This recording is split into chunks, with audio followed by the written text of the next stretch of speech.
December 4th, 2024, Brian Thompson, CEO of United Healthcare, is shot dead in front of his New York City hotel in Midtown Manhattan. 5 days later, in Pennsylvania, Luigi Mangione shouts at the press, "It is completely out of touch and an insult to the intelligence of the American people and their lived experience." Completely out of touch and an insult to the intelligence of the American people and their lived experience. This is what he screams before the police push him up against a brick wall to silence him, and they force him inside the courthouse. He is then charged with crimes related to the death of United Healthcare CEO Brian Thompson. From Pennsylvania, Luigi Mangione is shipped out to New York, where he is once again arraigned for charges in connection with the death of United Healthcare CEO Brian Thompson. Then he's taken basically down the street to another courthouse, to the federal courthouse in New York City, where he is for a third time arraigned for the death of United Healthcare CEO Brian Thompson. As we speak, Luigi Mangione faces 3 separate trials and charges for the events that allegedly he contributed to December of 2024.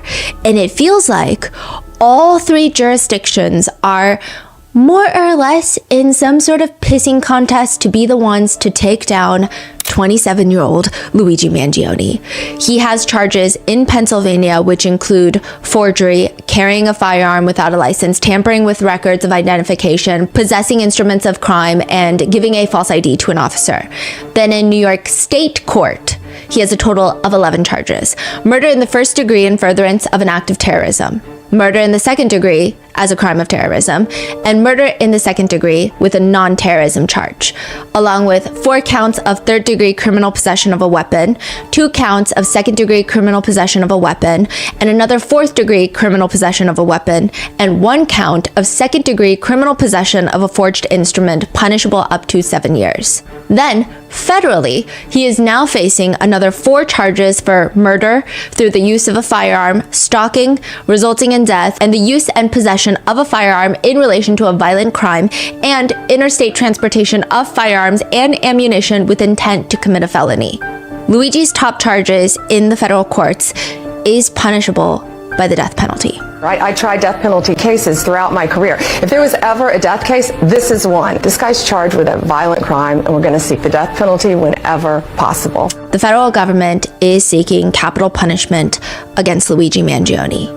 I will say that these charges are probably the more controversial parts of his case that's pending. A lot of people take issue with the terrorism charges in particular. People can sit and argue with each other all day long until the sun goes down about whether or not his alleged crime, if has been committed by Luigi, can be justified by the abysmal state of healthcare in the United States.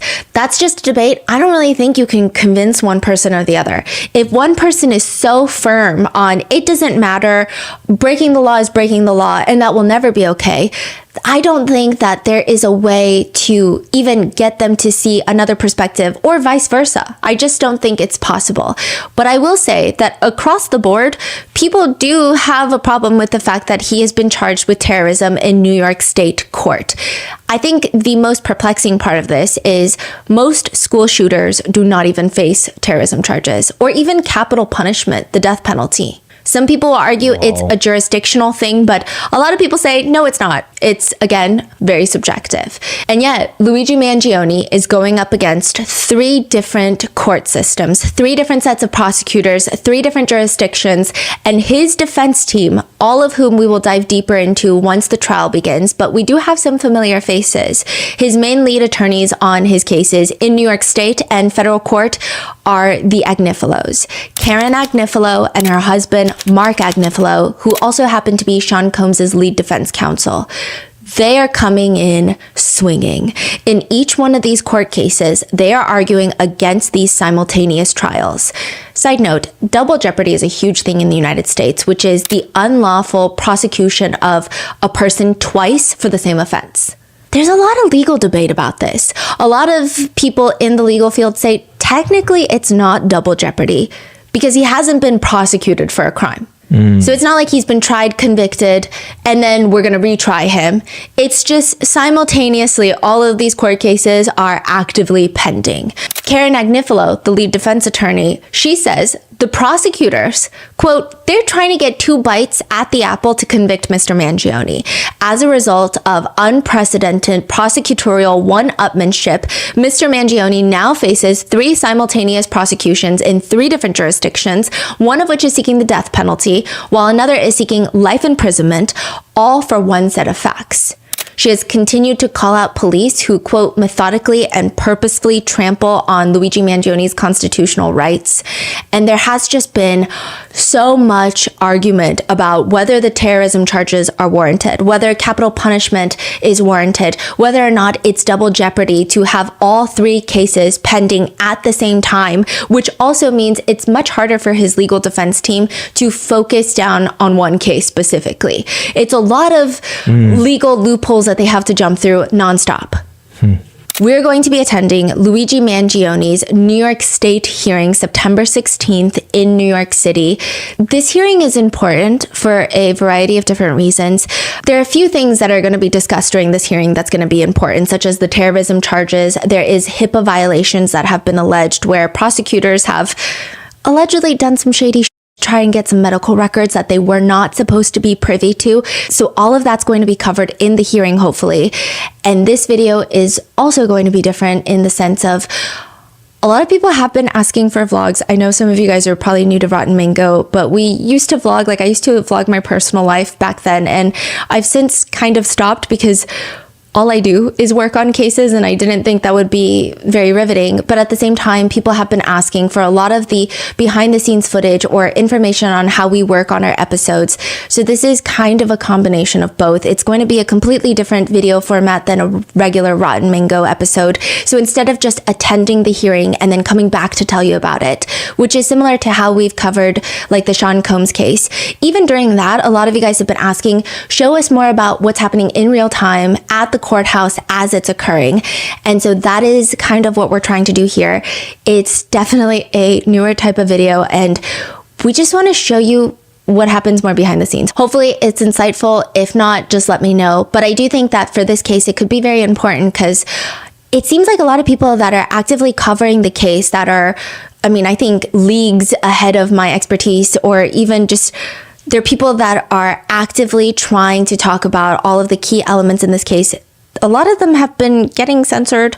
A lot of maybe the behind the scenes of like how people are digging into this case has been, it's just been getting weird.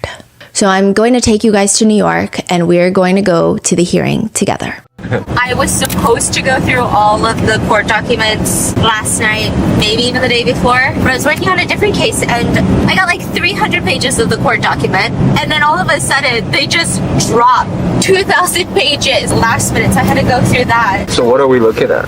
It's not that bad. So this is a compilation of some news articles, but mainly like the cases. So we have Pennsylvania, New York, federal. Not a lot of case files so far. I don't know if it's good or bad, but I guess good for me since I don't have a lot of time. In Hawaii. Oh yeah, and there's something from Hawaii. What's going on in Hawaii? It's just one page. Okay. From 2023.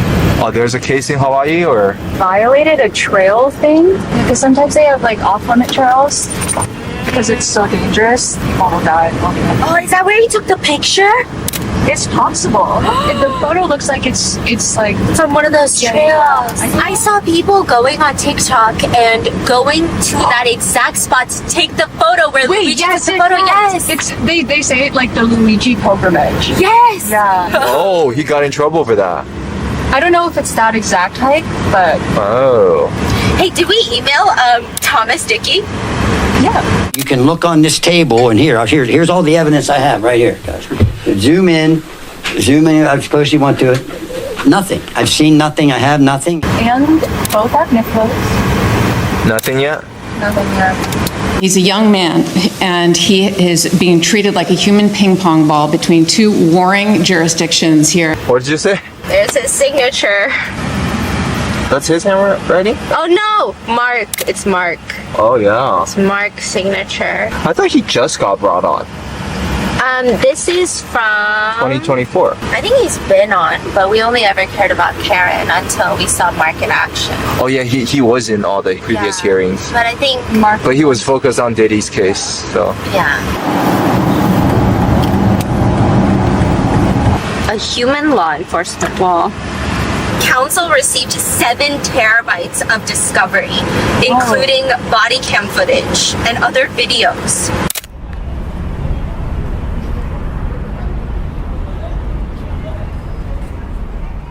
We just landed in New York, and apparently the police has stopped by, just asking like what's going on to our lines.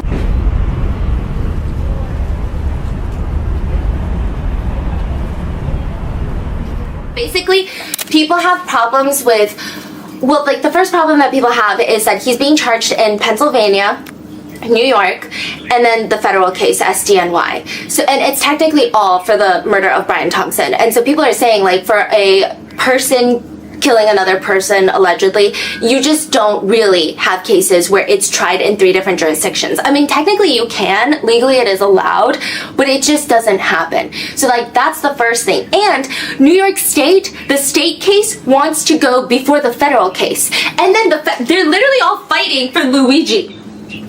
The state, they want to try their case before the feds. And they're adamant on it. And Luigi's defense is like, well, you can't, because we're literally trying to fight a capital case, like capital punishment. Like, they want the freaking death penalty.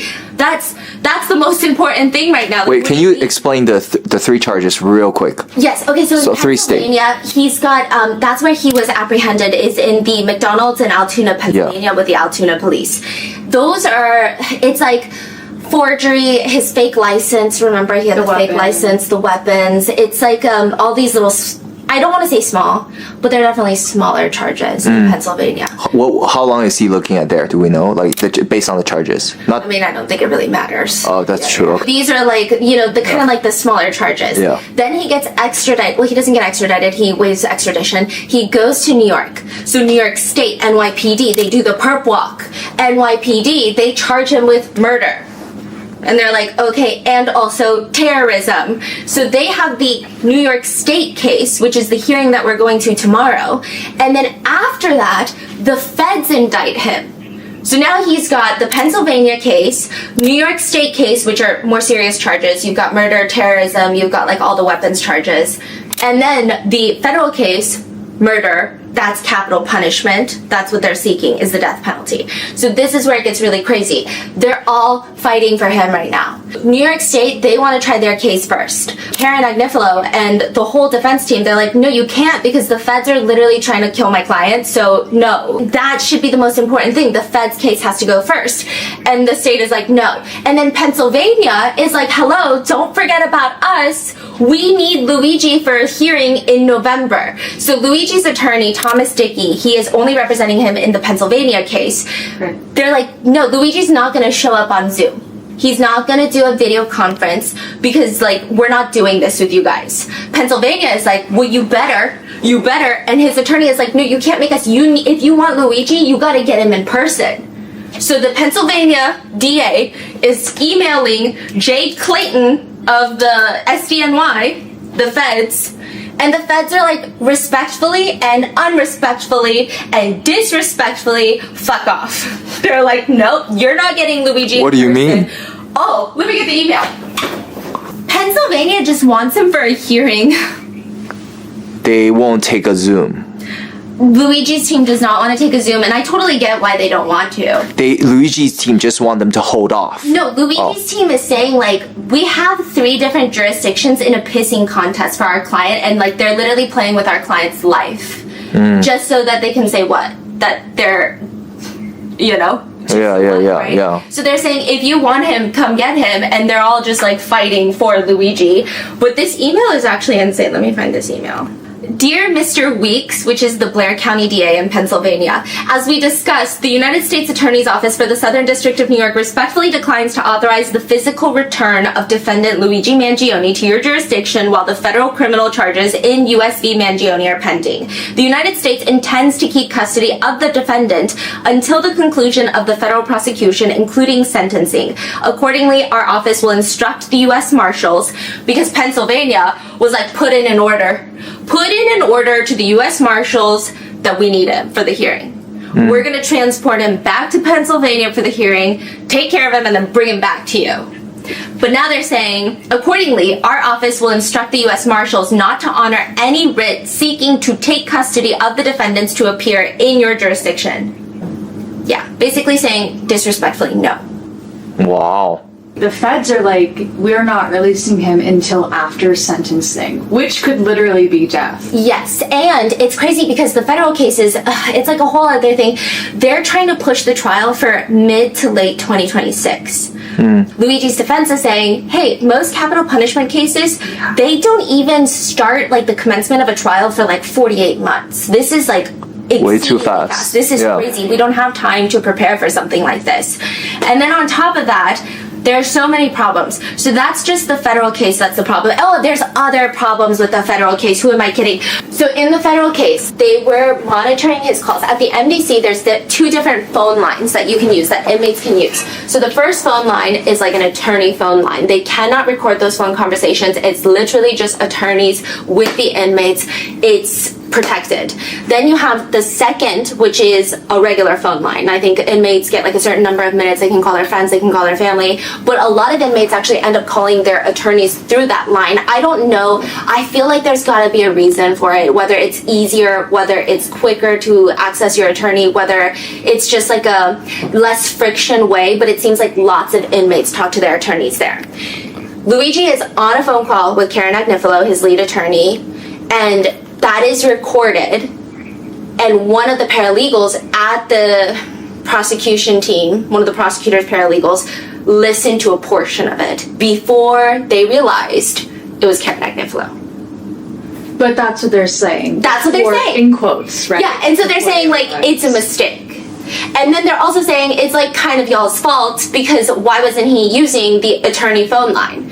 And like in the beginning of each phone call from this side, it tells you like all calls are going to be recorded. So like technically it's y'all's fault. So that was like the whole mishap with the federal thing. Well, there's other mishaps too, and it gets very political. It's the fact that it was Luigi's defense team is saying this has become so political in the sense that it's not even really the justice system anymore, is kind of what they're saying in their like motions. Is the Attorney General Pam Bondi, who was appointed by Trump, she was the one that came out and said, we are going to seek the death penalty for Luigi Mangione. And she also did not give him any sort of presumption of innocence. Never said allegedly, never said we're going to get to the bottom of like why he did this, if he did this. Like it was nothing like that. The wording was very strong. It was incredibly passionate towards his assumption of guilt, which is not how the justice system works. She makes that statement,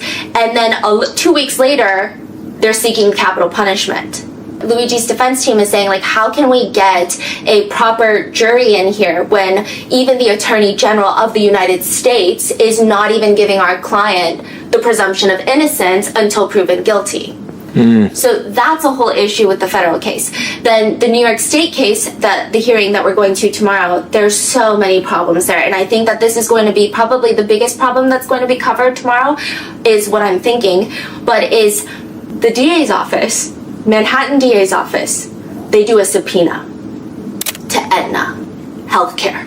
They're like, hey, Aetna, Luigi was a client of yours. We need his member ID number, and we're gonna need the time period that he was under your care, like under your, I don't know if it's like insurance or whatever, under your care. They're like, we need it by May 23rd, 2025. And you need to give it to us by May 23rd, 2025, which is like a court proceeding date. Otherwise, you're going to be held in contempt of court. Yeah, criminal contempt of court, Aetna. And you might be fined up to like $100,000. Also, like, you can just mail it or deliver it. Also, here's the contact information. And they give the DA's office. So they're saying there's so many problems with that, the defense is saying. First of all, they bypass the court. Anytime that you're supposed to get these types of records, they actually are supposed to send it to the court, not to the DA's office. But they're like, hey, just contact the DA's office if you have questions. So they're just bypassing the court, going straight to the DA's office. Aetna is like, okay, here are the records. They give the records. What did the prosecutors ask for? Member ID and time period, right? They get back 120 pages. That sounds like a lot more than member ID and time period, right? However, the DA's office in Manhattan is like, let's just like take a look. Let's take a look. It's privileged medical documents. It's literally HIPAA violation after HIPAA violation is what the defense is arguing. This is like statements Luigi Mangione has personally made to his doctors. It's medical diagnosis all in this 120-page document where at the very top of the first page of everything freaking file, the first page of every file reads request for protected health information. And so they're saying, why'd you guys go through it? Okay. Now the prosecutors, they realize this. They've already opened it up. One of the prosecutors has opened it up, scrolled through it, and then they're saying, oh, we just realized we're not supposed to be seeing this right now. Because like technically, this is HIPAA. Even if there's a criminal case pending, you cannot just, you have to get an order from the judge that's like, yeah, you can get the medical records, or you have to get consent from Luigi Mangione or whoever the defendant may be, which neither of those things has happened. So this is like, you cannot access these files. Now, the prosecution come out and they say, actually, this was Aetna's erroneously sent files. We asked member ID and the time period. They sent us privileged information. Aetna is like, no. Aetna tells CNN, no. We gave what we were asked for. That's all we're saying. They're like, that's it. That's all we're saying. We gave what we were asked for. And then the prosecutors are also saying, hey, so Aetna fucked up. And then guess who fucked up again? Luigi's defense team. Because they emailed us back the files. So, like, they resent the prosecutors the files. They were like, hey, I don't know, they're just accusing them of resending them the files. Now, Luigi's defense has now put in another response. This was in August, so like a month ago, right? And they're saying, first of all, you're so nonsensical. I mean, I will say that this letter is pretty scathing. They're like, you guys are so nonsensical. We responded to your email and you fucking had the files attached. Oh, they just hit reply. Yeah, we hit reply to be like, what are you doing? Yeah. Why do you have this? We hit reply to be like, hello. Wow. And then they're like, what do you mean we have compounded the effect or like the erroneous errors? Because that's basically what they said in the prosecutor's response. So Luigi's defense is like, hello? And then they're also saying, but you know what's even crazier? First of all, they were really crazy in this email or this document. They're like, first of all, use common sense.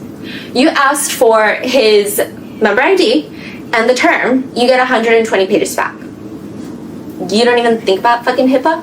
That's what they're saying. And then the second thing that they're saying is, it's actually crazy because nothing was scheduled for May 23rd, 2025. So that subpoena that they made to Aetna, they're like, we need this for this court date, May 23rd, 2025. The defense is like, nothing was scheduled that day. So you made up a date to compel them to give you this information by said date. When that date, there was nothing on that date. That's all. So they lied. That's insane. Yeah, so I think the argument is going to be that, like, technically, I guess they just needed a date, like a deadline, but the defense is arguing, like, state code says that when you give a date for a subpoena, it's a designated, like, there is usually a court hearing or, like, something is happening on that date that they need those records. Like, you don't just, like, subpoena someone and you just say, you know what, let me just say 2 weeks from now. So that has been the main, I mean, there are other arguments, like the fact that this argument is going on in Pennsylvania and it's going on simultaneously across all of the different cases, but He was not read his Miranda rights immediately when they are arguing that it seemed like he was pretty much detained from the minute that the Altoona Police Department stepped into the McDonald's. They had like 7 to 8 different officers blocking his exit. Meanwhile, they're telling him he's free to go. They also searched his belongings without having the proper search warrant. Now, the Altoona Police Department, they are arguing, and, oh, this is interesting, body cam footage. We don't have the body cam footage, but obviously the defense has it because it's in discovery, and they were saying in another motion that was filed that the body cam footage depicts Altoona Police Department going through his backpack. And they're saying that they did not have like the proper search warrant for this. Like, this is protected in his 4th Amendment rights. Like, you can't just search people's stuff. Yeah. And at the point, they point out that the police officer who's going through his belongings notices, and it seems like they're hinting at, like, okay, the vibe that they're hinting at is she's going through his backpack. And it's like, fuck, I shouldn't be going through his backpack. So then she says, I just gotta make sure there's not a bomb in here. She says something along those lines. Wow. And the defense team is saying, you knew what you were doing when you said that, because if you genuinely thought that there was a bomb, you would have vacated the premises, the civilians, like, you would have secured everything, you would have called in a bomb squad. Yeah. Like, they're saying, we already felt that it was not a proper search, but the fact that you even said that makes it even more sus. Okay, that's like obviously not the legal way of saying it, but I'm just like informing you what's happening. And then there's problems with the terrorism charge. Like, lots of back and forth with the terrorism charge, unless it's like jury nullification. You want to explain what jury nullification means? Yeah, jury nullification, to put it simply, because I do feel like it's a very sensitive topic that is heavily monitored these days, but jury nullification is when the jury gets together and, to put it simply and casually, they say, hey, you know, I know, your brother knows. He did the damn thing. And it's a crime. But we refuse to. Reddit says, this is one of the most controversial and beautiful areas of criminal law. I can't do your question justice with the response. Generally, you can't talk about it. What? Oh, yeah, I think, you can't talk about it, as in, I don't think it's ever included in any of the court's orders when they talk to the jury. Yes, so that's why a lot of people in New York are getting, like, jury nullification, educate yourself on jury nullification billboards without even putting Luigi's name on there, because they just want anyone in this jurisdiction to understand jury nullification and to see it as an option. Because when you get to the courtroom, they're not going to say at the very end, here are the jury instructions, here are your options. Oh, by the way, did you know about jury nullification? It's just part, probably, of the legal code. So, and then another problem is with the Fed case, since we're talking about jury nullification, is that Pam Bondi, the Attorney General, was appointed by Trump. Jay Clayton, the attorney for the SCNY, he was also elected by Trump, if I'm not mistaken. So it just seems like there's a lot of political connections. And then if you know anything about the Agnifilo family, they're very politically active as well, to be obviously on the very opposite side of Trump. Karen Agnifilo does segments on Midas Touch. It's a network, a political network, very famously opposing Trump. So there's lots of, like, there's so many layers. Wow. Going on in this one. But there is, I gotta find the part with the body cam. Oh, okay, and then also, the terrorism charges. The way that the prosecutors are saying it's terrorism, the defense is saying strange. They're saying that one of the basis of the terrorism charge is the prosecutors are arguing that it happened in the middle of Manhattan, Midtown Manhattan. If you look from the CCTV footage, there's a woman merely a few feet away from where Brian Thompson was standing, and so it's grave risk to the human population, essentially. But what the defense is saying, then any murder that happens on any street of Manhattan should be a terrorism charge. Yeah. But it's not, so why this one? And they're also saying that for the Brian Thompson case, because they're saying that Brian Thompson, having him be killed in broad daylight is to incite violence for his own, like, ideological views and to try to get society and an industry to behave in a certain way through the threats of violence, which is terrorism. Karen Agnifilo is just saying, like, When did he ever say that? So first of all, that manifesto that everyone's calling a manifesto, Luigi's defense team is saying the police are the ones that called it a manifesto. It's not titled manifesto. Luigi didn't say this is my manifesto. And like technically there is a definition for manifesto and it might fit that like Webster's definition for it. But she's saying when he was arrested, he was not inciting violence. By you guys releasing his manifesto, it instilled fear in people. Like, you guys are the one technically making people have big emotional reactions. You guys should be charged. Yeah, like more or less that's what she's saying, right? Okay, so there was a journalist who released it personally, right? On a blog, Substack, I think it was a Substack. And it was... Ken Klippenstein? Yeah, Ken. But it was unconfirmed. And so a lot of people were saying, well, we don't really know if these are his writings, and it was just kind of up in the air. The police are like, yeah, it's his writings. Here's his manifesto. We're going to count beans at a bean conference, like all of that jazz. And so Karen Agnifilo is saying, like, you guys are the one that are publicly releasing these things, and you guys are the one causing the greater society to have a reaction. It's not my client that's doing it. It's you guys that are doing it. Yeah. And also, she's saying you shouldn't have even been searching his backpack. So this is the backpack part, which I thought was very interesting. Oh, there's another very interesting part. I don't know it's Karen writing these. Listen, not to compare, but I was, we were reading so many different court documents and letters from attorneys for the Sean Combs case. And every time they would write a letter, it was just like, what? That's a crazy letter. These, like, it's so... Well written? Not even just well written, like, the amount of passion that they have. Like, the way that they're coming out swinging at the prosecutors is very intense. Really? The, Jay Clayton was recused from Luigi Mangione's case.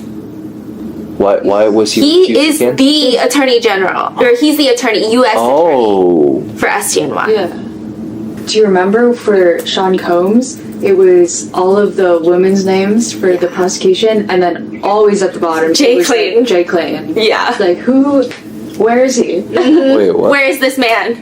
Never saw him a day in that courtroom. Yeah. Because they always have to sign with, like, the DA of the area, or, like, the U.S. Attorney of that area. Oh. And it's like, all the ones doing... Like Comey? Maureen Comey, who is now suing. Yeah, she's suing because she... Okay, You want to give people some updates? Yes, an update that I was genuinely perplexed about. Maureen Comey was let go from the SDNY, and you guys know that. Okay, Maureen Comey was like the lead prosecutor for the Sean Combs case for SDNY, for the Fed case. And she was, listen, like, her dad is James Comey, former FBI director, notorious enemy of Trump. I will say, I don't care what you say about her dad. Maureen Comey, seeing her in action, like, there was nothing like it. She is so intelligent. She is so quick on her feet. I know people are, like, dogging on her online because Sean Combs did not get the sentencing or the verdict that people wanted, or mainly the verdict that people wanted. But she is just... I don't know, she's whip smart, she's so intelligent, and she was let go from SDNY. And apparently, according to her lawsuit, they didn't give her a reason. She said Jay Clayton did not give her a reason and basically told her, it's from Washington, it's out of my hands. What? And so she's suing them for back pay, legal fees, and she said, I want my fucking job back too. But now Jay is gone. Well, oh no, just recused from the case. Yeah, he's recused from the Luigi case. Wow. Is there a reason why he's recused? Right. Oh, is it because of the... I think it's the phone calls. Really? That's it? If I'm not mistaken. No. Oh, hold on. I think it's because we read so many court documents for all these cases. And I am by no means... I know nothing about law. But just reading, as like someone who's reading court documents for these cases, just when certain people just know how to write one, they just this is about the terrorism charge, and Karen Agnifilo is arguing that he's not inciting violence, he's not trying to change an industry. In fact, Mr. Mangione never stated anything publicly, released anything publicly, or expressed anything online to suggest that this was his intention. Law enforcement, prosecutors, and the mayor of New York City are solely responsible for the very fear they are now attempting to attribute to Mr. Mangione. This is talking about how they're trying to attribute the NFL headquarters incident to Luigi. Mr. Mangione is no more responsible for the actions of Mr. Tamura or any other alleged killer whose actions followed his arrest than the president is responsible for the alleged mishandling of classified documents by those who served with him, before him, or after him. Oh my gosh. Wait, and the Agnifilo's daughter is a paralegal as well. I so know. It could be her writing this It as well. could be. So there is more about the terrorism charges. Okay, so the defense is just saying that the government, for the terrorism charges, they have to say these are the elements that require for it to be terrorism, right? Yeah. And so the first one was the aggravating factors are substantial planning and premeditation. Because they're saying that he stalked Brian Thompson for weeks and months leading up to the murder. But I feel like that could apply to a lot of different cases, but what do I know? And then also grave risk of death to additional persons, because there was a woman nearby. It was in the middle of Manhattan. And That's a weird one. yeah, Okay. and then 3 non-statutory aggravating factors, such as victim impact, selection of site for an act of violence. The prosecutors were citing the fact that he wanted to kill Brian Thompson allegedly at a bean counting conference, right? And then future dangerousness. So the defense, they go all out fighting these different aggravating factors. So for one, they're saying that him attempting to evade law enforcement and flee New York City with his ghost gun is future dangerousness. And they say, what relevance does that have to proving future dangerousness? Does the government contend that any alleged murderer who flees the scene of the crime with the alleged murder weapon presents a future danger that it warrants imposition of the death penalty? If not, what facts make Mr. Mangione's alleged flight unique, such that he presents a future danger so great that he deserves the death penalty? Then the defense just goes in on the Attorney General, Pam Bondi. And I just think, listen, I think there's so many layers to this case, but the way that they go after Pam Bondi is so fascinating, and I just feel like there's already blood, like bad blood between them, because obviously, like I said, they're just very opposing in terms of political views. But they even put in Pam Bondi's Instagram post, because she made an Instagram post calling for the death penalty for Luigi Mangione. And they say that Pam Bondi, the basis that she believes there should be capital punishment is 1, her past history as a capital crimes prosecutor, 2, that if there ever was a death penalty case, this is 1, and 3, that she herself has been threatened because of this case, and 4, that a reason for seeking the death penalty is that the victim was a CEO, and 5, that Mangione is guilty, and 6, that Mangione committed 2 statutory aggravating factors and should be executed. They say the stakes could not be higher. The United States government intends to kill Mr. Mangione as a political stunt. The Attorney General compounded this prejudice by appearing on television on Sunday, April 6, 2025, and stating that she has received death threats for seeking the death penalty. Right? I tried death penalty cases throughout my career. If there was ever a death case, this is one. This guy is charged with hunting down a CEO, a father of 2, a married man, hunting him down and executing him. Yeah, I feel like these young people have lost their way. I was receiving death threats for seeking the death penalty on someone who is charged with an execution of a CEO. This guy's charged with a violent crime, and we're going to seek the death penalty whenever possible. So they're saying, like, she has not given their client presumption of innocence, and now she's making it worse by saying that I'm getting death threats for saying that we need to seek the death penalty.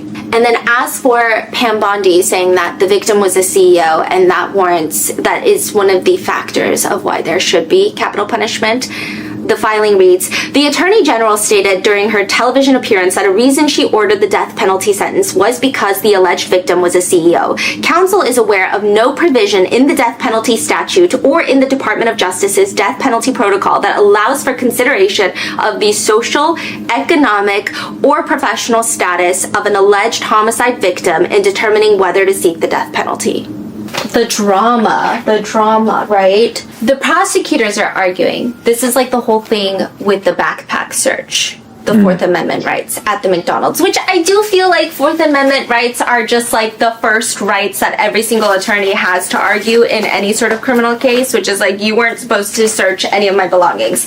Now, the number one problem is the prosecutors are saying that when the Altoona police arrived, they already had his fake ID. So he had already given his fake ID. So at that point, technically, like, they're allowed to search his stuff, right? But this is the defense. The fact that they believed that Mr. Mangione was the person wanted for murder does not change the analysis nor provide the necessary exigency to overcome this fatal police error. First, the shooting happened 5 days earlier and the police had no reason to believe that the alleged shooter was still armed. Second, even if the police had reason to believe he may be armed, any exigency disappeared after Patrolman Detweiler frisked Mr. Mangione for weapons, moved the bag 6 feet away, and had armed officers strategically placed between Mr. Mangione and the backpack. The exigency was certainly removed once Mr. Mangione was handcuffed and surrounded by officers, which they continue on the next page.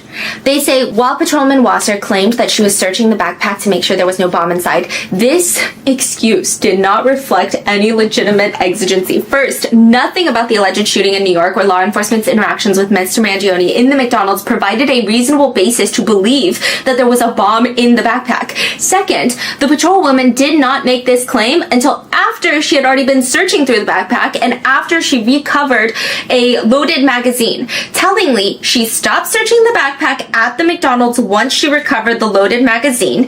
If one were legitimately concerned about a bomb, one would have either continued searching right then and there or cleared the McDonald's and have called in and waited for the bomb squad to arrive before searching the bag, neither of which occurred. Certainly, one would not have continued searching the bag in a McDonald's filled with officers, employees, and customers, or put the bag in their car to transport the potential bomb to the precinct. They're going off. I don't know if any of it's gonna work, but they're saying it all. This is not the first time a prosecutor's office has tried to fit the square peg of murder into the round hole of terrorism. Oh. Yeah. Damn. Oh, this is also interesting though. The people's stated reason for not turning over discovery and for at some unknown future time seeking a protective order is that Mr. Mangione is somehow responsible for, quote, harassment, backlash, and death threats to certain people.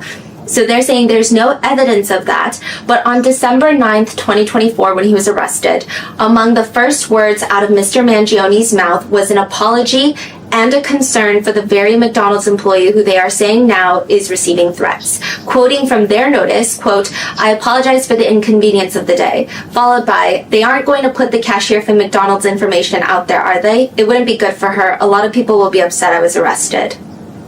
Wow. This is the very opposite of someone who is seeking to terrorize anyone or wishing harm or violence to anyone, is what they're saying. Also, like, there was a whole thing because they found notes in his socks. What exactly happened there?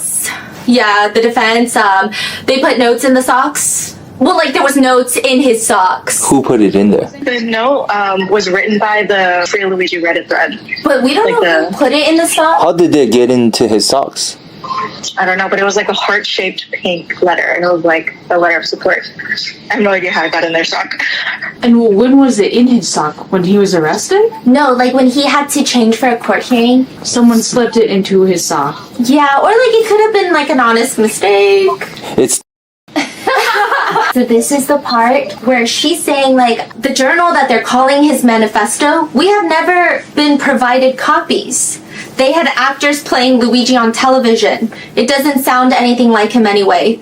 So they're talking about the HBO thing. This week on HBO, in a documentary, I see the chief of detectives and the New York City mayor, full hair and makeup done, sitting down and giving an interview for television and talking about the evidence in Luigi's case, talking about police paperwork that we don't have, talking about forensics that we have not yet received. I guess we have now today, but I didn't when I was sitting there learning about the case, hearing an actor play Luigi reading from a journal that they say is Luigi's, and we have yet to receive it from the prosecution. Yeah, because the New York City mayor and NYPD, they sat down with HBO And she was like, Eric Adams be going through hair and makeup. Oh. Yeah. Yes, I've seen that. Yeah. This guy showed up last time. Yes. They say he's a conservative activist, so is this just like the calm before the storm? Because everyone on our team that's there right now at the courthouse at T-minus like 12 hours, they're saying it's fine, it's chill.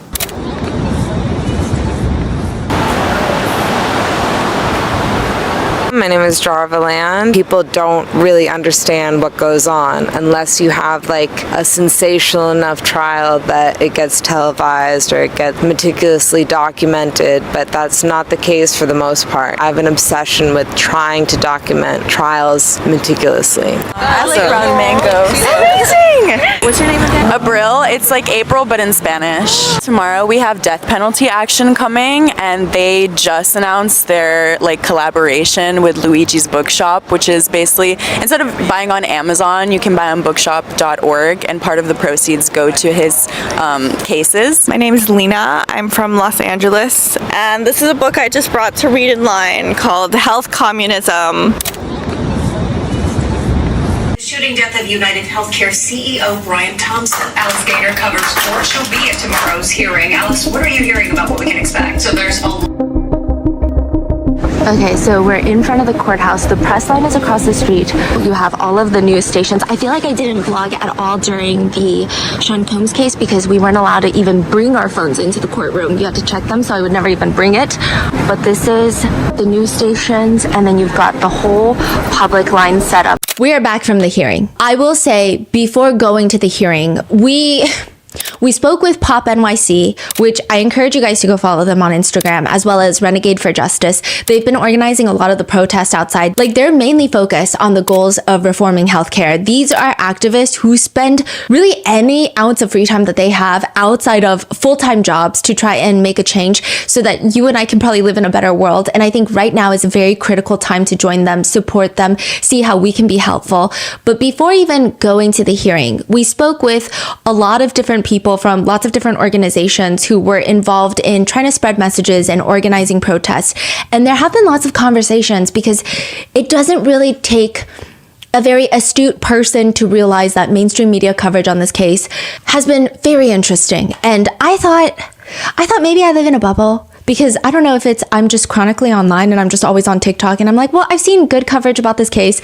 I mean, more often than not, mainstream media has bizarre coverage about the case, or they're maybe focused on the wrong things, but I have seen lots of coverage on the case. I did not realize how hostile it was going to be until we got to the hearing. And I don't even think when I got out of the hearing, I could even process the thoughts correctly. So I'm just going to describe to you some of the parts that I've noticed that really stuck out to me. The press line and the public line outside of the courthouse. Unlike previous trial that we've been to, it was divided already into two separate lines. And you could immediately tell that it was two separate lines. I mean, lots of people on the public side were dressed in organized t-shirts. Like, it seemed like everybody was on the same page. It was really well organized. On the press side, everybody was dressed more like members of the press would normally dress. And for the hearing, they allowed a good chunk of the press in. The courtroom was much larger than the federal courtrooms that I've seen. So instead of just like a few rows of press, there were, I think, closer to 10 rows of press. Oh, wow. And I maybe only spoke to a handful of independent reporters there. Almost everyone in the rows of, I want to say, like, if I had to take a guesstimate, and don't hold me to this, I want to say at least 8 to 9 press pews were just legacy media. Mm-hmm. And they were on the reserve list. So this is in New York State. You get on this reserve list, and most of it is legacy media. And I know this because we stood in line for 48 hours. Well, not we physically, but like the Rotten Mango team, like we had organized this so like we could interchange, and it was a mess. But we were there for 48 hours before the hearing so that we could secure the first few spots, because those are always like the best time to get in and see what's going on. They have a reserve list. So before anybody who waits first come, first serve, they will go through the reserve list. So if a reporter from a legacy media who's on that reserve list shows up 5 minutes before the hearing, they get to cut the line. Mm-hmm. and they get priority. They have a whole list and they check. So I'm in the beginning of the line. So every time someone comes up, that list is gone through and they're like, okay, what media are you with? And it was just all legacy media. I mean, I saw a lot of people that I remember from the last trial and lots of friendly faces, lots of reporters that I really enjoy spending time with and I respect, and they're such kind people and they're compassionate and they're here to do a job, but also some really insane people. I will say even that reserve list was a little strange. It was a little strange because if you know anything about the Luigi Mangione case, or the People v. Luigi Mangione case, because he has 3 different pending trials, there has been a very vocal complaint by people of wanting independent journalists to have access. And I'm not saying I'm an independent journalist. I'm literally just a girl online. So just people who are not part of legacy media, who have to go with certain messages anytime they report on the news or like filter through certain checkpoints. A lot of people wanted independent journalists in there. And for them to have this very long, lengthy reserve list of legacy media that are allowed priority, I thought was very interesting, especially in regards to this specific case. But regardless, lots of press were allowed in, which is always a good sign. Only 2 rows of public were allowed in. And from the moment that we got to the courthouse, the morning to get in, there was a clash between the press and the public. It felt very strange. There was heavy NYPD presence. There were 2 cops walking past me, and I guess they were trying to understand why the public line was so long. And one of the cops just turns to the other and says, he's a good looking guy. And they just like walk away. So, which is fair, but that's like the most normal comment of the day. So I'm standing in line with a lot of members of the press, and I felt confused. So the Rotten Mango team and I were thinking about it, and we were like, this is very strange. So most of the press, I think they handled themselves very professionally, and they were just like normal people doing their jobs, and there were incredible reporters there, incredible journalists there, and like we were lucky to be in their presence. But at the same time, there were certain members of the press where it just felt like they showed a lot more grace to the defendant Sean Combs than the defendant Luigi Mangione. And I feel like across the board, it should be like the same level most of the time, right? And maybe it has to do with the fact that Luigi Mangione is charged with murder and Sean Combs was charged with trafficking and RICO charges, and those he was acquitted of. But at the time when that trial was happening in real time, we did not know that he was going to be acquitted. There was video evidence of him harming Cassie in the hallways. There was domestic violence that was caught on CCTV camera. And so there were all of these different elements. Just as the Mangione case, there's all these different elements. But it was interesting to see how people showed a lot more grace and benefit of the doubt and presumption of innocence for Sean Combs than they did for Luigi Mangione, which I thought was interesting because there's actually a lot more hard, concrete evidence against Sean Combs at the time. I mean, that CCTV video was everywhere of him committing a violent act with his face in full view, whereas, the Luigi Mangione CCTV outside the Hilton Hotel, some people argue, you can't really see his face. So that will all be discussed in the trial. That's what people are saying. So I thought it was very interesting that they showed a lot more grace to Sean Combs, and then when they get here for the Luigi case, there was just a lot of crazy words, a lot of crazy comments just like being thrown about, which was fascinating. I think one interesting thought that I had was we were talking to organizers of the protest before we even got to the hearing. The way that they are so committed to trying to change different policies in the United States to make sure that everyone has access to healthcare and quite literally just like save people's lives. That's all they talk about. That's their message. I don't know how they even stay so resilient amongst everything that's going on. But then the way that they get there, and all the mainstream media reporters are like, hey, get the girl that says she's dating AI Luigi, and we're just gonna put her on every platform. I will say some media have been better at reporting about the protest and how people don't want capital punishment, how people want to reform healthcare. But the way like the influx of media was like, these people waited 30 hours to see Luigi Mangione. Aren't they crazy? And I was just thinking, it's also crazy because a lot of members of the press wait over 24 hours to get into high profile cases. Yeah. So how are we different? It just felt weird to say they're fangirls, but we're doing our job. It just was so strange. And yes, a lot of the people in the public line, they did wait 30 hours. And some of them had t-shirts that had Luigi's face on them, or they had Luigi's Pizzeria t-shirts. And like, while I do think it's kind of, I don't know, some people might say inappropriate, I just thought that it was more in tune with maybe a younger person's, like it just felt very Gen Z humor. A lot of the reporters were just not running with it. They were actively, out loud, vocally making fun of the people in public.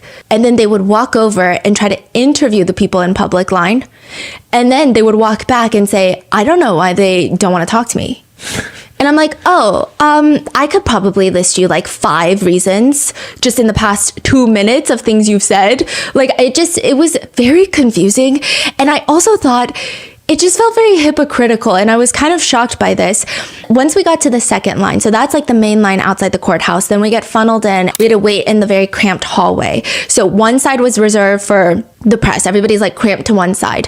And then the other side is the very short line for public access. They let in even fewer people from the public side. And I was just standing there and I'm just like, I'm kind of eavesdropping, and I hear the Agnifilos, the Luigi's defense team, they walk in. The elevator's kind of in front of us. We can't really see them. They walk into the courtroom, and then we're going to be led into the courtroom later. So it's going to be the prosecutors walk in, the defense team walk in, press walk in, public walk in, and then Luigi will be escorted in once the hallways are completely cleared of everyone except for the press pit. The press pit is where there's like a little rope barricade, and the press cameras are set up. Everybody's live streaming. Like, those are all the shots that you saw. And we actually had someone from the Rotten Mango team in the press pit who also took a video, but those are the press pits. Everyone that's not in there gets cleared out of the hallway. Luigi Mangione gets walked into the courtroom, and then the judge comes in. Mm-hmm. So that's kind of the order of things. The defense team, they walk out of the elevator bay, and now they're in the hallway walking towards the courtroom away from us. I mean, you're just waiting in the hallway for like an hour trying to get into the courtroom. Of course, when the defense team walks in, you want to get a good look. And these are high-profile defense attorneys.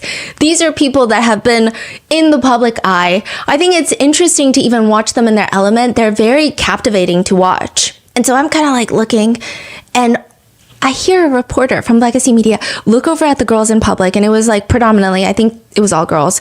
And she goes, look at them. Look at them craning their necks to get a view. And I was like, I mean, I'm also craning my neck to get a view. Like, that seems like a very normal thing to do in this instance. Like, we have nothing to do right now. We're just waiting to get in the courtroom. And these are high-profile defense attorneys. Yeah, I think everyone wants to see them. Yeah. So it was just very strange. And then I overheard another discussion of people talking about, doesn't it smell like weed? I hear one reporter being like, doesn't it smell like weed? And I remember being like, do I have sinus problems? I don't smell weed. I smelled weed outside the courthouse because it's the streets of New York City. You smell weed everywhere. But inside the courthouse, I smelled zero weed. And the reporter next to them goes, it reeks of weed. It like reeks of marijuana. And they're like, that could be a headline. And that could be a headline. What headline? Yeah, probably. Luigi Mangione supporters wait 30 hours, reek of weed. And I'm just like, again, what is happening right now? Like, the public have been nothing but so chill. And actually, they're like here, yes, to support the defendant. And you can disagree with that all you want. Like, totally. You can absolutely objectively say that's against my morals. That's everyone's own opinion, okay? But like, it was weird. It's like, that's not what they're doing. That's not even what's happening. I'm seeing this with my own 2 eyes. That's not what's happening. I'm confused. I'm sniffing it with my own 2 nostrils. That's not what's happening at all. And then later, even when we left the courthouse, a lot of the coverage just made it seem like a lot of these people are crazy. I will say maybe mainstream media was a little bit better this time around, which is really good and maybe hopeful for the trial. But they were showing some people protesting for healthcare. But a lot of it still was on girls waited 30 hours. Girls waited 30 hours. And I was like, I don't know, these girlies look like they have a cause. Like, these girlies look like they're here for a mission. And like, you could disagree, you could agree, but it wasn't, it just did not align with what I witnessed. Yeah. It did not align at all with what I witnessed, even inside the courthouse, because this is state court. You are allowed to have your electronics as members of the press. So you can bring in your phone. Federal court, you can not even bring in your phone. You can bring in your phone. You can actually work on your laptop in the press pews. If you're a member of the press and you have your press badge on, you cannot record, you cannot film, you cannot like be on the phone. You actually can't have your phone out. Like you can have it in your bag. You can only have your laptop out. And I think it's because the laptop, usually the camera is just towards you, right? And so that's the whole rules. I feel like there were phones going off in the press pews. Meanwhile, the public, there was nothing. They did not, like, nothing happened. No phones are going off. Everybody was showing the most decorum in a courtroom. And even when the officer first walks in, before Luigi walks in, he's like, no outburst. And he's like mainly talking to the public side. And I'm like, I don't even think no one wants to have an outburst. Like they seem like they're taking it serious than most of the press pews. So I'm like, okay, I don't know. Maybe the last one there were outbursts. I don't know. But it just seems like they don't look like they're about to have an outburst. And so they're just like on their best behavior. And I thought it was kind of unfair that they get labeled as like crazy girls who wait 30 hours for Luigi. And it's like, okay, well, the press also wait like 30 hours to get into high profile cases. And like they will fight to the death to like cut each other in line to get into these high profile cases. So like technically we're all the same people. Like it's fine. Like we don't have to make fun of each other. Everyone's just here to either do their job or be here for a reason that maybe you don't understand, but that's fine. Like you don't have to be so crazy about it. And I will say, like, the public was really guarded with the press, and I totally get it. Like, I totally get why. You say, like, literally nobody wants to talk to the press openly? Yeah. And we were actually really lucky because we were, like, going in throughout the day, even the day previously, before the hearing and during the night. Like we had members going in and out of the, like not the courthouse, but from the line, and we were talking to people and we told them that we were with Rotten Mango, and they seemed a little more open to talk, but like I can totally see why a lot of people felt guarded. And I also noticed what was interesting is a lot of legacy media, they're looking for the people in public that are dressed the craziest. And those are the people that they want to talk to. They don't want to talk to the protesters with very legitimate signs. I thought the focus of every piece was so weird. There was another reporter who was sitting next to me who was working on his article before the hearing started. And it was just talking about how there was one person outside the courthouse. And I think they had a sign, I think I took a picture of it, that said something along the lines of, you know, protect Luigi Mangione before protecting parasites, something to do with the word parasites. And when you have protest signs, they're supposed to be highly emotionally charged. That's kind of the purpose of it.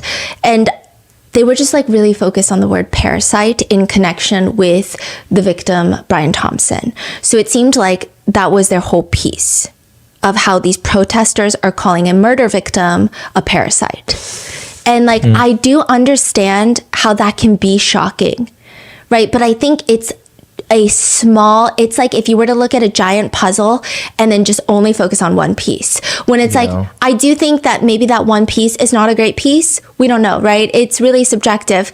But when you look at the whole puzzle, there's like a lot more going on. But it felt like that was the sole focus. So it seemed like everybody was hyper focused on something. And it just felt very strange to witness it firsthand in real time, where I was just so confused. A lot of the protesters were also giving out these stickers. They were giving out stickers. They were giving out pamphlets. And I think the stickers are like a thing people do at protests. It's a sticker. Like, enjoy your sticker. If you don't want a sticker, it's not a big deal. But a lot of the reporters are like making a big deal about the fact that they have stickers. And I'm like, do you also know that they have pamphlets that you can also get? So it just seemed like they were focused on one thing and like hyper focused on only one thing. It got to the point where I don't even think some members of the press I could even have conversations with about this case, because it's like, I just feel like it's weird. Like, this is so passionate of like so firmly one when you're technically supposed to go in unbiased. You're a reporter. Yeah, like you're supposed just to reporting what's going on. Yeah. Rather than having your own little. It's like, I mean, you go in there and like, yeah, I will admit there was a girl dressed up as Luigi and she was hitting the poses, okay? She had an LED backpack on. She came in early. You know, they were like, she was hitting the poses and it's like, is that the best thing to do? I don't know, right? And it's fine to just see everything happening and then say, these are all the things that happened. But it seemed like they were very hyper-focused on one very interesting storyline that they kept going with. But regardless, we're inside of the courtroom and it's a big courtroom. I was very nervous because lots of people had lots of things to say about this judge, and just from the transcripts I read about this judge, he seemed like a no business judge. And we were just all waiting for Luigi Mangione to be walked in, and it was like an oddly high tense moment. And the press pews, all of us were craning our necks to get a view of Luigi Mangione, right? And so everybody's craning their necks because that's what you do. And the doors would open and you actually hear his shackles before you see him. And I think that was a very interesting moment because it's like dead silent in the courtroom and you just hear his shackles. Wow. And then he turns the corner, walks into the courtroom. And I'm not really sure what I was expecting. I don't really think I was expecting anything, to be honest. I didn't really give it much thought, but I have seen, obviously, all the videos of him being escorted into courtrooms and like the footage of him in courtrooms. And this time he was dressed in like a beige sand-colored prison uniform, and he had shackles around. He had the handcuffs that were tied to his waist, and you could hear the shackles on his ankles. And when he walked in, I don't know if they just used... because we're all sitting down. I don't know if they just picked the shortest court police officers, but he was tall. He was much taller. And I know people are going to ask, and I don't think it has much to do with the defendant's looks or anything, but just because people are going to ask, I'm going to answer the questions before they're asked a million times in the comments. He was much taller than I expected. Like very tall, to the point where I was like, I want to ask Mark Agnifilo how tall he is, because he was like, even when he was standing next to the attorneys, he was very tall. So I'm like, okay, he's much taller than I expected. But one thing was interesting was, this was my very beloved researcher who was sitting next to me. And she said afterwards, if I'm going to be fully honest, she's like, I thought going into it, Luigi has almost become this persona, like this person, like this figure. And so she thought going in, there would be some element of underwhelmingness. Remember, she was like saying, you know, because you see people talking about him and you see these videos and you're like, okay, I'm going to go in, and you're just going to realize he's just another person. And like maybe it's even underwhelming because people have these big ideas and visions of what people look like in person. Like a lot of people said Sean Combs is going to look very aura. He's going to have this insane aura, like this bigger than life personality. And then he just looks kind of like an old man. Mm-hmm. He looks very intense, but still ultimately kind of like an old man. And so she thought it was going to be like that. Mm-hmm. But she said that he is very tall. Mm-hmm. He is very built. He's very buff. It seemed like he got a lot more built than his last court appearance. But he has a very strong energy to him. Like his posture is impeccable. Yeah, I think his posture is... Yes. Yeah. But it's also the way he carried himself. And it was interesting. If anything, I don't think he really looked at any of the pews. If anything, he might have, I don't think, but he might have looked at the public pews. But for the press pews, he was very reserved, did not look. He just looked ahead, went straight, sat down, and there were 3 police officers surrounding him on the back, so nobody could really even see him throughout the hearing. And this is the hearing where they dropped the terrorism charges. The judge dropped the terrorism charges in New York State. These are the charges, along with the federal prosecutors seeking capital punishment, that people had the biggest problem with. Because it's one thing to either agree or disagree with Luigi Mangione. It's another thing to feel like he's not getting fair treatment in the law. Because like I said, a lot of mass killers don't get terrorism charges. So it didn't make sense. It almost felt like people were prioritizing a corporate CEO. And so there was a lot of discourse about that, those charges got dropped. So ultimately, the most severe case that he is facing in New York State court is second-degree murder, which is like 15 to 25 years, but he still has like all those weapons charges. And I don't know if, I mean, it's a big win, but he's still facing capital punishment in his federal case. Yeah, which is... Yeah, I mean, everything that he's fighting for, right? I think the state cases, they're very important, but that federal case is probably the most important. Yeah. And so the terrorism charges being dropped here is a big win, but I saw some people online made it seem like he's going to get off. I don't think that's the case. I think he has a very long uphill battle ahead of him, especially with the federal case. But the terrorism charges were dropped. The energy in the courtroom, because the press were allowed to have their laptops, it was like a moment of pause, and then just like everyone's typing away, like live tweeting everything. And then the public, they're stoic, they are on their best behavior, they're like, they got this on lockdown. They're like, we are not giving you a reason to write an article about us, okay, even though you guys already are writing articles about us, we're gonna no. It was crazy. Like, it was on lockdown. But then my researcher outside, who was recording all of the protests outside, she was texting and she was like, everyone's cheering. Wow. She's like texting into the group chat and she's like, everybody's cheering that the terrorism charges are dropped. So it's very different energies inside the courthouse, outside the courtroom. It was just fascinating. And then there were brief conversations about just dismissing the charges. There were brief conversations about the HIPAA violations, but none of that gets resolved. And like, I know there's this one picture of Luigi Mangione looking like, what the hell is going on? And people are like, what did he hear to make him have that look? I think, because we can't see very clearly, I think it was the HIPAA violation. That was not dropped. Yes, like that was not even covered and settled. And I also think it's like the prosecutors being like, no, we're not going to drop the charges. Like, we're going to go. And then he gets walked out. I did notice something. As he's walking out, he did kind of raise his eyebrows at the press pews, like once. Like, it was just like one eyebrow raise. And it was just like given like, right about that, bitch. But like in like it almost felt... Not that I agree. I don't even think that's what he's doing. You know, I misread everything in life. I don't think that's what he's doing. But if that is what he's doing, it felt almost justified because of everything I had sat through and listened to all morning of the way that people were talking about this case and the way people were talking about even the public. I mean, people had way more hate-filled things to say about this public section than they did about people who showed up to support Sean Combs, like fans of Sean Combs. And I thought that was interesting because with the Combs case, everybody saw that CCTV video, and the presumption would be if you still show up to support him without having a personal connection, the underlying assumption would be you just really like his music.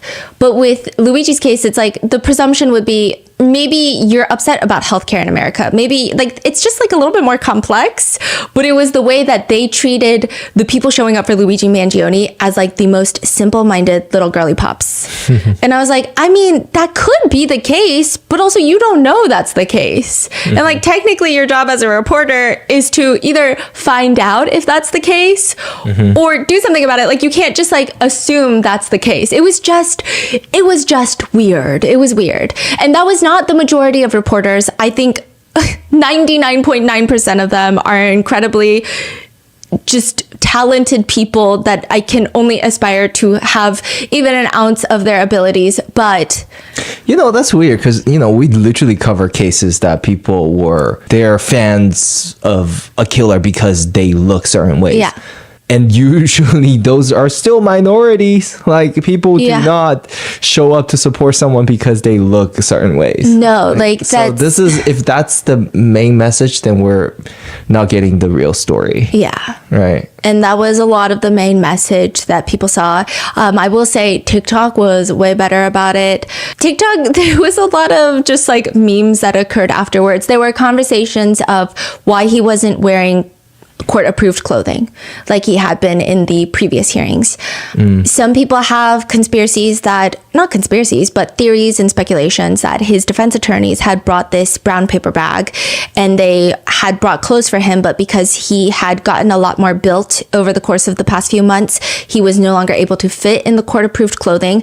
So that was one theory. Another theory was, with everything happening in the US and all of the high-profile cases, they were just on extra lockdown and they would not allow him to be in court-approved clothing. And then there is another theory that it's because of Sockgate, those little heart messages that were in his socks. So it was kind of a mixture of those. It's unclear. They didn't really go over it during the hearing, so I'm not entirely sure, but he was in his prison uniform. And those uniforms are super viral in Chinese social media now. Yes. So Chinese netizens, I was actually intrigued because, and I think it has to do with the country. Obviously, a lot of the people that support Luigi Mangione in the United States are supporting Luigi Mangione because of healthcare reform, because this affects us on our daily lives and our family members who all live in the United States and have healthcare in the United States. Chinese netizens, they're like, hey, we got our own healthcare. We don't care about your healthcare system. We call him Lulu, so that's his nickname in China. And a lot of people say that color of the prison uniform is the color of the season now. Yeah. And so a lot of designers in China are now incorporating the sand-colored uniform to like all of their looks. And there's just like a lot of internet comments that are doing internet things. There is a TikTok going around of a reporter talking about the case and all of the fangirls. And Pop NYC, they have these LED trucks that drive around the courthouse during the hearing. Like, I would say they changed the screens, and most of it is talking about healthcare, how to get informed, how to get involved, how to try to make a difference. And then some of them just have like Luigi's face on there while they're like spreading facts about how to make a difference and like how to assist in these protests. And one of them is him like kind of side-eyeing, and that truck is just driving by the reporter as she's actively talking about him. And people are like, a drive-by mug is insane. And again, like, these are people who do take cases seriously. But at the same time, it's just like Gen Z humor. And I feel like legacy media has not caught on to that.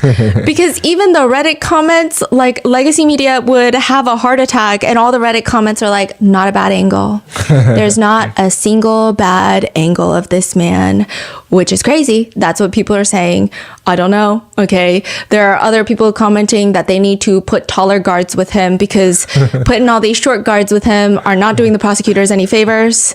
People are commenting that. Yeah. People are commenting, I miss my husband. Like, there's a lot of interesting comments. Okay. And I think a lot of these people take cases in the United States very seriously. They take healthcare conversations very seriously. I saw someone in the Chinese platform. There's a shot of him. Someone flashlight it, so it's like super dramatic with his shadow casting on the wall. Yeah. People are like, damn, even his shadow looks good. Yeah, like, people are making jokes. Does that mean that they don't take anything seriously? No, I think it's just like, I mean, it's the internet. It's right?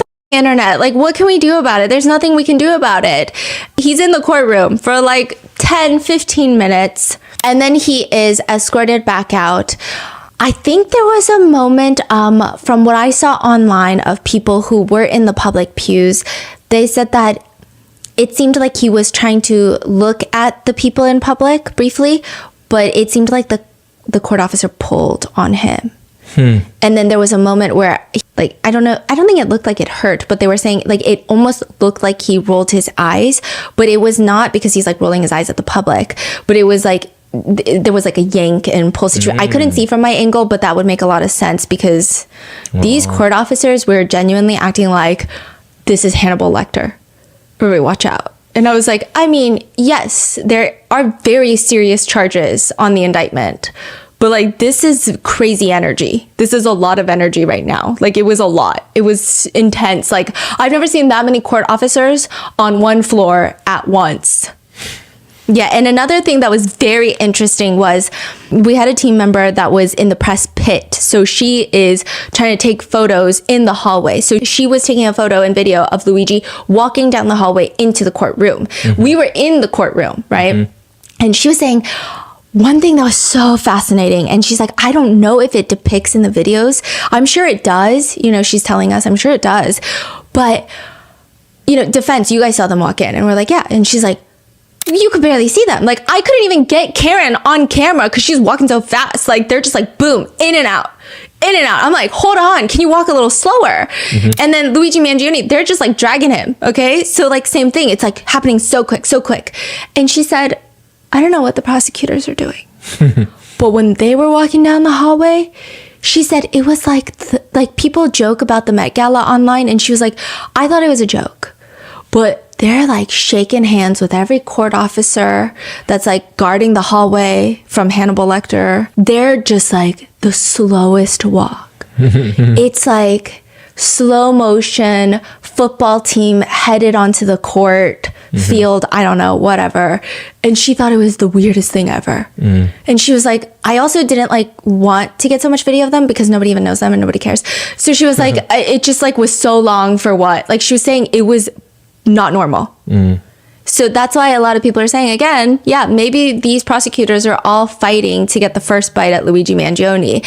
And again, regardless of if you agree or disagree with what he is accused and has allegedly done, it's, you know, when the justice system is unfair to one person, that one person could be you the next day. That one person could be a loved one the next day. So they're just saying, like, regardless of how you feel, if it's unfair, it's unfair. And that's not how it should work. I will say, even when the prosecutors walked into the courtroom, I was like, why are all of y'all here? Okay, so first of all, it's a hearing. It's a hearing. And only 2 prosecutors were in like the bullpen. I think, okay, maybe 2 or 3. They were in the bullpen.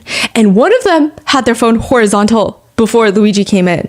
And I was like, is he watching a live stream right now? I don't know. It just kind of was the vibe. It was the vibe, but I don't know. My eyes are not super laser, you know, 40/40 eyesight. I couldn't see, but it was horizontal, which was weird. Like, are you watching a video right now? What's happening? What video could you possibly be watching right before a hearing that's more pertinent than the hearing unless it be a live stream, right?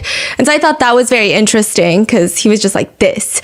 And another thing that was odd is, and I know I keep referencing this trial and it's like my recent experience, obviously, and hopefully as I get more experience, I can reference other trials. But in the federal case, which are usually more high profile cases, like the Sean Combs case, you had all the prosecutors, like 6 of them, and they all sit in the bullpen. So they're all working on this case. They're like the prosecutors on this case. So there were only 2 for Luigi's New York State hearing. But a whole row of them filled up on the very first row on the prosecution side. So they're not participating, and I'm sure they're working on this case heavy, but it was like, I don't know if all of you guys needed to show up like full row deep, because even for the federal case, there are other prosecutors who are working on the case that are not part of the 6. And those prosecutors will show up, like, remember how I was saying they're like 2 rows ahead of the press pews?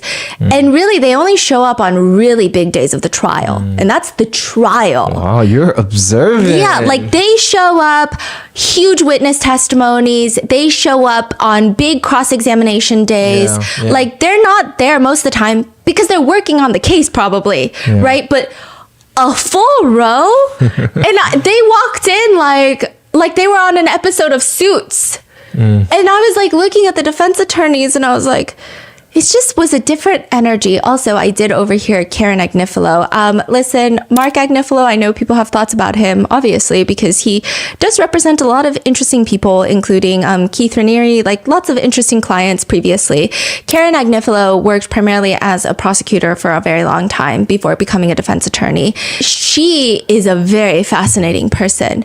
Like, her aura is also crazy. Okay, like I said, Mark has like a teddy bear aura, which he really let his wife do everything on this case. Like, she is lead counsel. And she was standing there and they like to observe the courtroom before Luigi Mangione comes in. And I guess someone had whispered to her, "Are you nervous?" Because the first thing I can distinctly hear her say is, "I'm not nervous. Why would I be?" And it was like, it was not like a, why would I be? Like, it was just like pure confidence. Like, I have nothing to be concerned about. It was giving like, there is nothing for me to be nervous about. Not like me, but like our side of the case to be nervous about, which I thought was very interesting.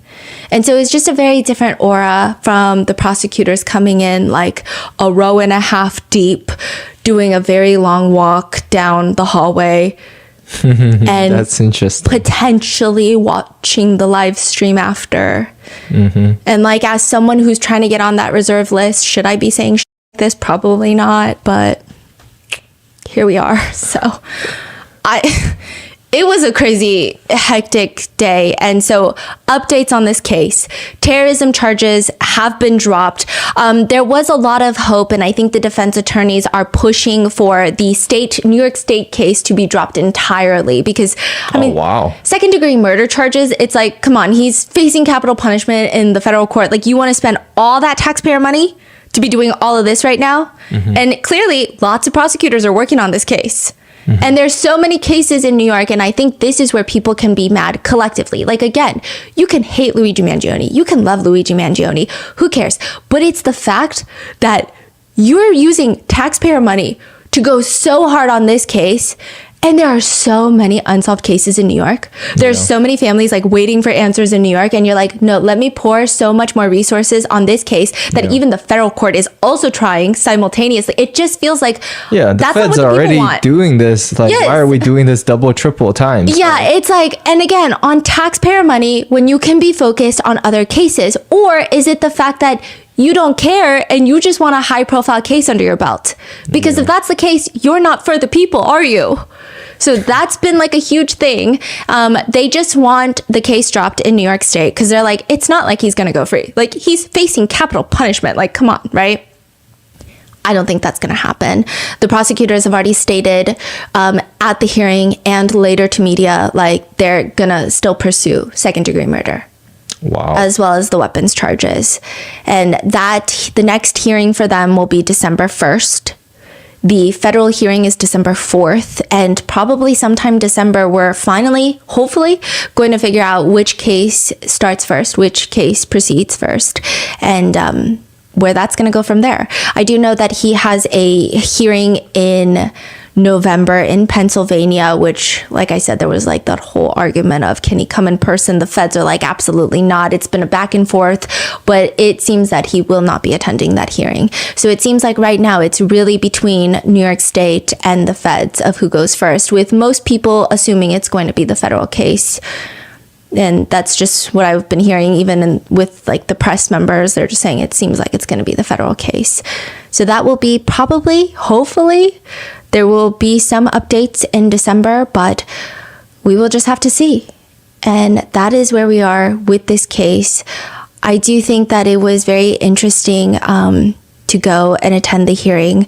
Definitely follow Pop NYC, Renegade for Justice. I think even as the trial proceeds, it's going to be really important to find a lot of different sources that are maybe not aligned with legacy media, just to see and make sure that you're getting thorough and fair coverage of the case. So keep an eye out for that. And